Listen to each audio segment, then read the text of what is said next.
Pintura barroca en Europa. Contexto histórico. Cronológicamente se extiende a lo largo del siglo XVII y primera mitad del siglo XVIII, denominado rococó. Las características histórico-sociales, aunque ya vistas en arquitectura, las resumo. Desde el punto de vista político se impuso la monarquía absoluta salvo en Inglaterra y Holanda con un incipiente parlamentarismo.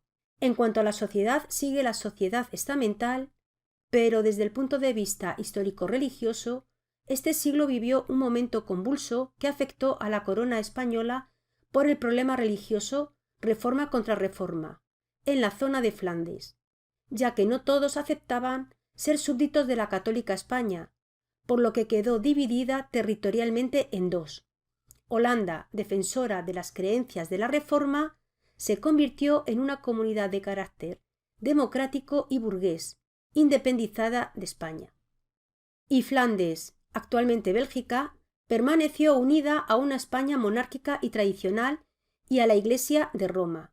Esta separación determinará dos tendencias que afectará a la pintura, ya que las dos escuelas reflejarán diferencias políticas, religiosas y sociales. Rasgos de la pintura. Un rasgo novedoso será el tenebrismo, que consiste en el empleo de una luz dirigida que incide sobre la composición creando fuertes contrastes de zonas iluminadas y oscuras, destacando las figuras y los objetos sobre los fondos neutros, creando efectos atmosféricos con espacios cerrados e indeterminados.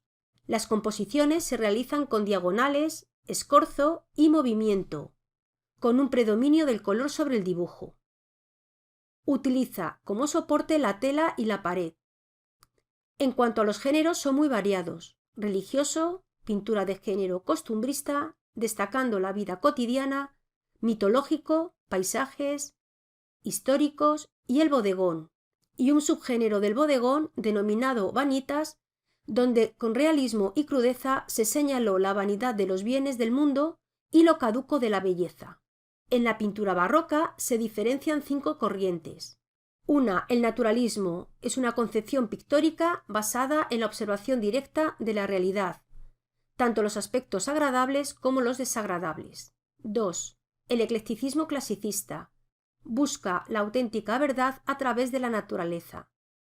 3. El realismo, concretamente en Holanda. 4. El barroco propiamente dicho, cuya zona de esplendor se situó en Flandes. Y quinto y último, los decoradores romanos.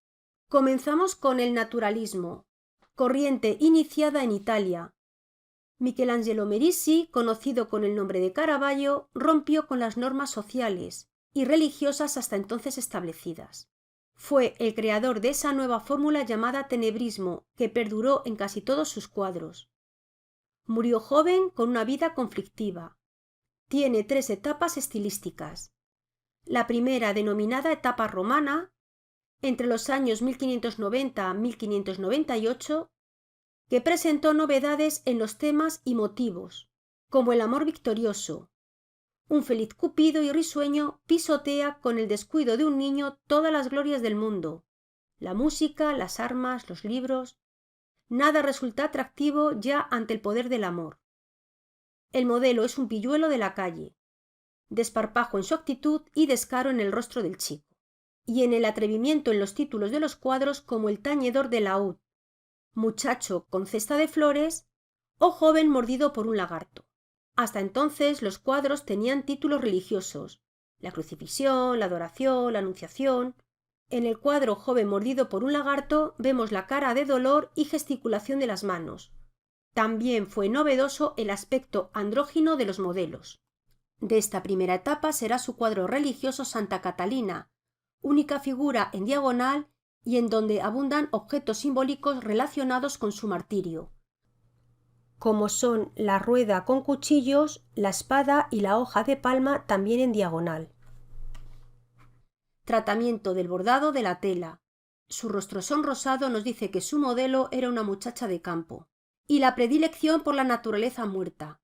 Pero en vez de pintar bodegones con manjares exquisitos, objetos preciosos y cristalerías, se atrevió a pintar frutas podridas o picadas, dentro de la concepción pictórica del naturalismo. Etapa de madurez.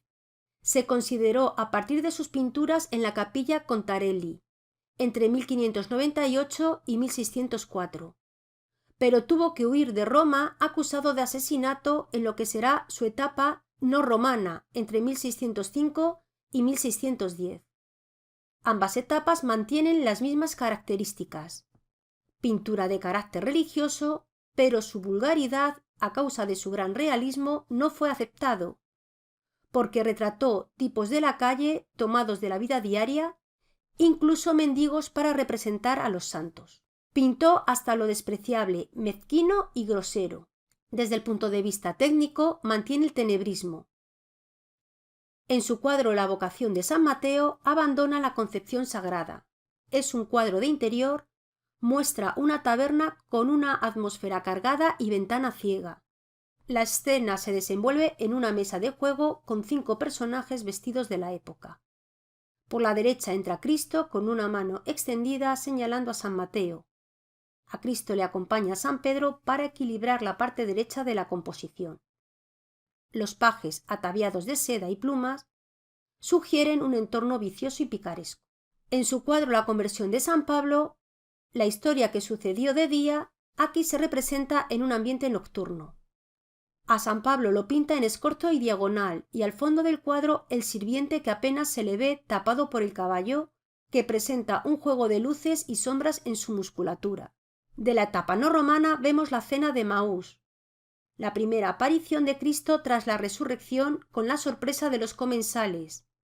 El de la izquierda apoya las manos en la silla para levantarse y el de la derecha extiende los brazos en escorzo. La imagen está llena de símbolos religiosos.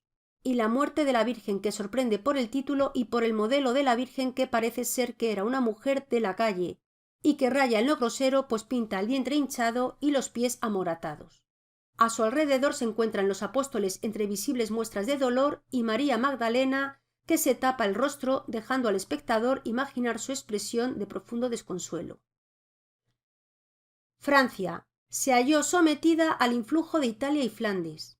El naturalismo de la primera mitad del siglo XVII estuvo al servicio de la Iglesia y de la burguesía. Mantiene el rasgo del tenebrismo en sus cuadros. Georges de la Tour pintó estos 2 cuadros de tipo religioso, La Magdalena y San José Carpintero, en los que vemos reflejadas sus características. Empleó con frecuencia la luz artificial de una vela dentro del cuadro para iluminar sus escenas. Representó la gente más humilde, con gran sentido religioso, en lugares cerrados con una atmósfera espiritual para revelarnos la verdad y la belleza. Los personajes de sus cuadros aparecen a menudo aislados y siempre en número reducido. Geometrización y volumen de las formas por el fuerte juego de luces que hizo que redujera todos los matices al rojo, ocres, marrones y al blanco. En el cuadro de San José Carpintero, el Cristo Niño levanta la vela, foco de luz central, iluminando el rostro de San José, que resalta sobre la oscuridad realizando ensimismado su tarea y con cierta devoción. Y de alguna manera la tabla que está serrando San José es como una prefiguración de la madera de la cruz en la que morirá Jesucristo. En el detalle vemos la luz de la vela que incide haciendo traslúcidos los dedos y filtrándose entre ellos. El recién nacido. Es una escena sencilla, costumbrista, en la que vemos 2 mujeres, una de frente con el recién nacido y otra de perfil. La luz recorta las figuras y siluetas de los personajes e ilumina los rostros dejando en penumbra el resto del cuadro. Solo la cabeza del niño y el pecho de la mujer están iluminados con color blanco. La segunda corriente es el eclecticismo clasicista, que busca los cánones del Renacimiento y la antigüedad clásica. Esta nueva tendencia, que buscaba el equilibrio entre el ideal y lo real, nació en la Escuela de Bolonia. Esta corriente tuvo éxito en los medios eclesiásticos y cultos.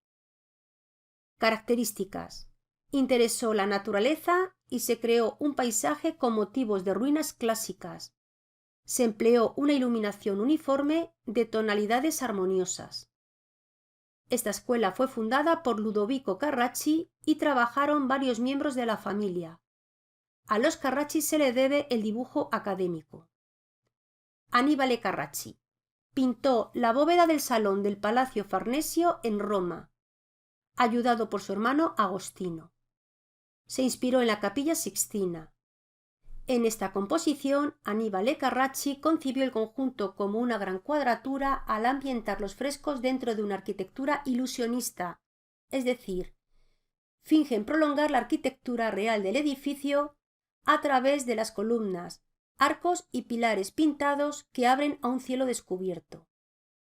Las escenas quedan decoradas con los llamados quadri reportari, simulación del marco con estucos, de tal modo que parecen auténticos cuadros. Se narran los amores de los dioses y vemos el detalle del triunfo de Baco y Ariadna, hija del rey Minos de Creta. La doncella rescatada por Baco y su cortejo fue llevada al Olimpo, en donde vivió como su esposa. Como regalo de bodas, Baco le entregó una diadema de oro elaborada por Vulcano. Como pintor de carácter ecléctico, asume los desnudos de Tiziano y las anatomías de Miguel Ángel. El clasicismo francés se identificará con el reinado de Luis XIV. Nicolas Poussin se inspiró en la literatura y en las fábulas. Sus obras están cargadas de significación filosófica. Dio gran importancia al claroscuro, visión trágica de la vida. Tiene dos etapas estilísticas, una de formación entre 1612 y 1621, la cual se caracterizó por el barroquismo de la composición muy bien estructurada, y por personajes aislados o en grupo. En el martirio de San Sebastián narra la ejecución del primer mártir de la Iglesia, acusado de blasfemia. La ambientación presenta una arquitectura y el fondo está ocupado por un amplio paisaje. La segunda etapa de madurez, entre 1621 y 1665, se caracterizó por sus paisajes. Las figuras se equilibran y se integran en pensamiento filosófico. Los pastores de la Arcadia, que indican la preocupación por la muerte. Los personajes descifran un epígrafe sobre la muerte y meditan sobre ella. La composición es austera. Por último vemos a Claudio de Lorena. Pasó toda su vida en Roma, por lo que no tuvo ningún contacto con Poussin. Su pintura representa la naturaleza. Fue el pintor de la luz y buscó los momentos más románticos del día, el amanecer o los crepúsculos. La luz es cálida y dorada, y las figuras quedan en un segundo plano, supeditadas a la luz. Su mayor éxito fueron sus pinturas de puertos, donde logran asombrosos contraluces. En su obra Ulises devuelve a Criseida, pinta una arquitectura clásica. Si os ha resultado interesante el vídeo, podéis consultar mis libros de Explicarte en la descripción para tener una visión general de los distintos estilos artísticos. En el próximo vídeo veremos pintura europea, comenzando por el realismo.